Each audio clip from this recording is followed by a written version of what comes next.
क्योंकि सास भी कभी बहू थी में वीरानी हवेली का खुशियों से भरा माहौल अचानक मातम में बदल जाता है, जब मेहर अपनी प्रतिष्ठा बचाने की धुन में खोए हुए होते हैं और तुलसी अंदर ही अंदर अगद को खोजने की बेचैनी में घुट रही होती है, क्योंकि उन्हें एहसास हो चुका था कि परिवार की इज्जत किसी भी क्षण टूटने वाली है। इसी बीच शहर के शांत मंदिर में अगद और वृंदा 7 फेरे लेकर पति पत्नी बन जाते हैं, और जब तुलसी वहां पहुंचती है तो केवल निराशा उनका स्वागत करती है। यह देर सिर्फ कुछ मिनटों की नहीं, बल्कि पूरे परिवार की तकदीर बदलने वाली थी।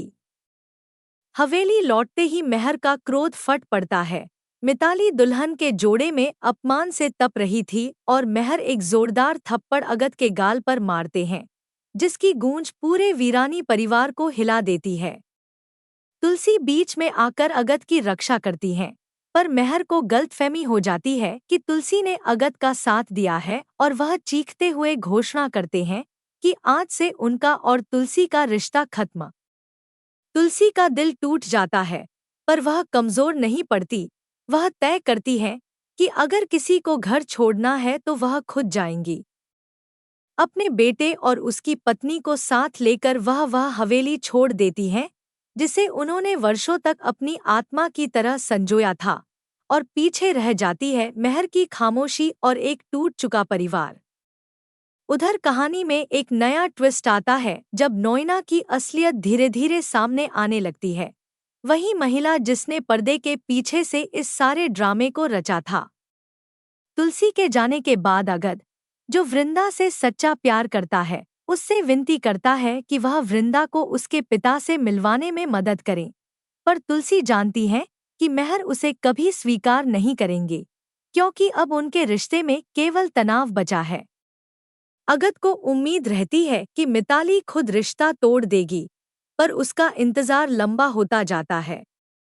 दूसरी ओर किरण शराब में डूबा हुआ है और मेहर उसे समझाने की कोशिश करते हैं, पर वह अपने दुख में डूबा रहता है। अगले दिन शादी की तैयारियों के बीच तुलसी दौड़कर अगद को बताती है कि मिताली आई है और कुछ कहना चाहती है। सबके सामने मिताली बोलती है कि वह अंगद से शादी नहीं करना चाहती और मेहर से माफी मांगती है, पर अकेले में वह अपना असली रूप दिखाते हुए अगद को धमकाती है कि अगर उसने शादी से मना किया तो उसे उससे शादी करनी ही पड़ेगी। अगद कहता है कि वह वृंदा से सच्चा प्यार करता है, पर मिताली साफ कहती है कि उसे सिर्फ वीरानी नाम चाहिए और वह यह नाम हर हाल में लेकर रहेगी। नोइना के साथ मिलकर रची गई उसकी चालें अगद को घेरने लगती हैं, और अगद, तुलसी और परिवार सब एक ऐसे जाल में फंसते जाते हैं जहां प्रेम की जगह प्रतिष्ठा, छल और स्वार्थ का राज है। जब मिताली दुल्हन की तरह सजकर आती है, तुलसी उसे देखकर कांप उठती है। यह शादी प्रेम की नहीं, बल्कि धोखे और अहंकार की सबसे बड़ी मिसाल बनने जा रही है।